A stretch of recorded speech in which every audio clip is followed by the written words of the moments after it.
video to my other video on how you find any chord on piano as long as you can do it in C.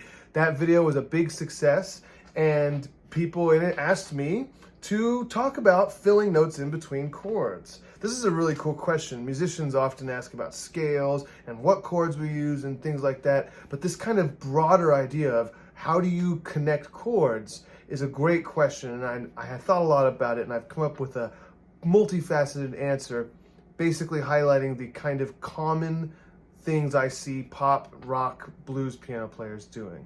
Jazz piano is a whole other story. I'm not good enough to talk about that. Basically, it comes down to embellishment by fills, embellishment by arpeggios, counter melodies, and walking a chord using an inversion or walking up through a scale.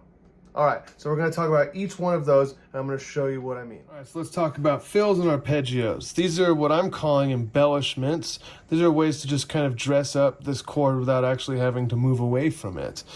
Let's take a simple triad, C major and F major. Now, first things first, I probably, if I'm playing chords that are far apart like that, C and F, I'm not going to play them both in root position. That's number one.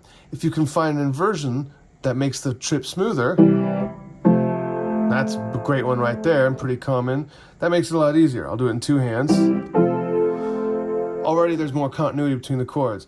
I would also maybe add the octave so that the whole chord is kind of contained in one little octave in this case. There you go, real smooth movement already. Now, if my left hand kind of plays a bass line type thing, it's okay because the chord is being boxed in completely. So it doesn't sound like it's jumping all over the place.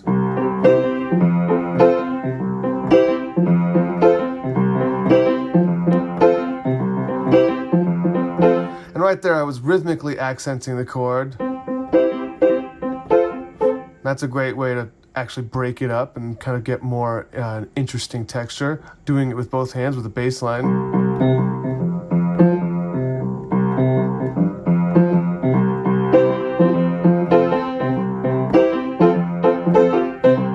Okay, so fills and arpeggios. Arpeggios can be part of this. Taking that chord and arpeggiating it.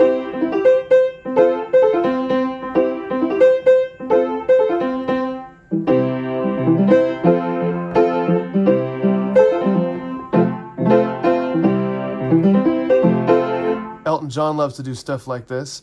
And also the fill. The fill is really nice. Elton John actually was one of my inspirations for this video because he does a lot of these kind of keeping the hand in the same position.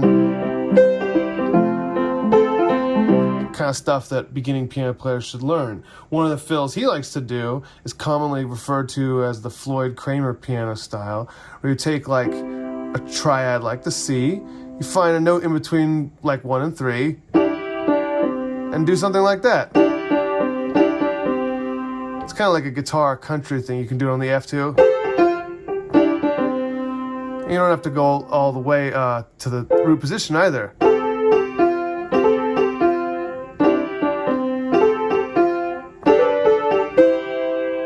Something like this, you can do some kind of crazy things like...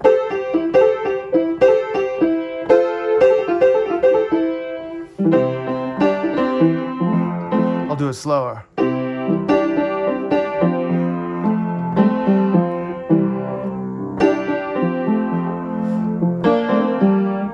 Ah, now that was interesting. A fill doesn't have to just be something static on the chord. It could be around the chord. You could take that C and you think, okay, you could do a C major. So all of those notes are fair game.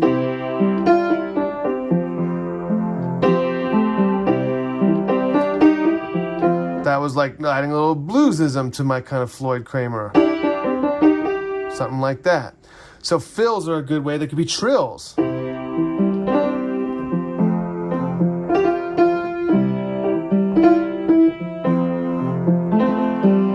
And all this stuff, you know, you wouldn't do it immediately after. I wouldn't go trill, trill, trill, Kramer, Kramer, Kramer. No, I would break it up and try to make it more interesting.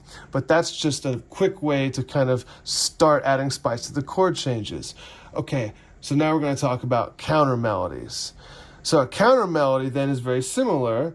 This is kind of something I see more, a little bit more advanced piano players, Stevie Wonder, Billy Preston, people like that, kind of getting into.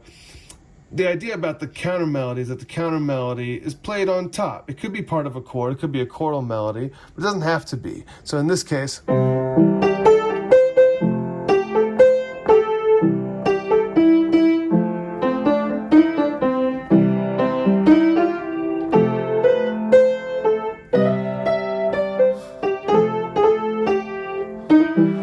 okay, so I'm just making up a melody, and not a good one at that, but what I'm doing is I'm basically just fooling around with a C blues thing. C major on the C and F major on the F, but with some blue notes here and there. And the melody just follows or kind of centers around the guide tones of the chord. In the C, it's C, E, and G. In the F, it's F, A, and C.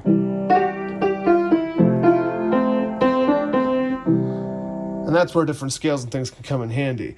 That's a very simplified version of it. It could be, the counter melody can be as crazy as it wants to be. Starting as I did with Nothing from Nothing.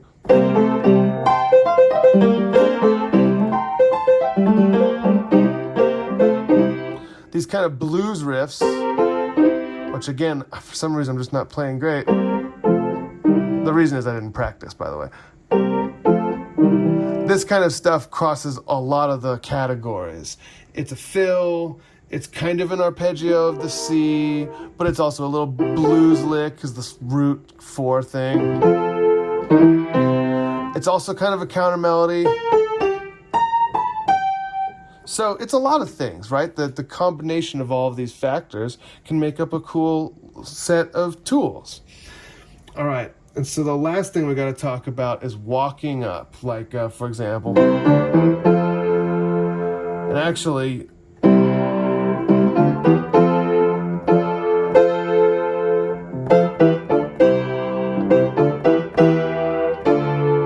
we all know this tune, and this is a perfect example of walking in the scale. I'm just trying to get from C to F, and I actually walk all the way there. Da, da, da, da, da, da, da, da. Doing it as the root triads, or as an inversion. Yeah, that's a pretty obvious one, which is why it's also great. Who would think to do something so seemingly banal, but actually genius? Well, there's many ways to do this. You might use an inversion. For example, we had already started by inverting the F so that it fit within the C, but what if we kept it in root position and inverted the C to fit the F? Could you play one into the other? Yes, you could. The bass line could be the inversion. They both can follow the pattern, or only one. All of them are appropriate.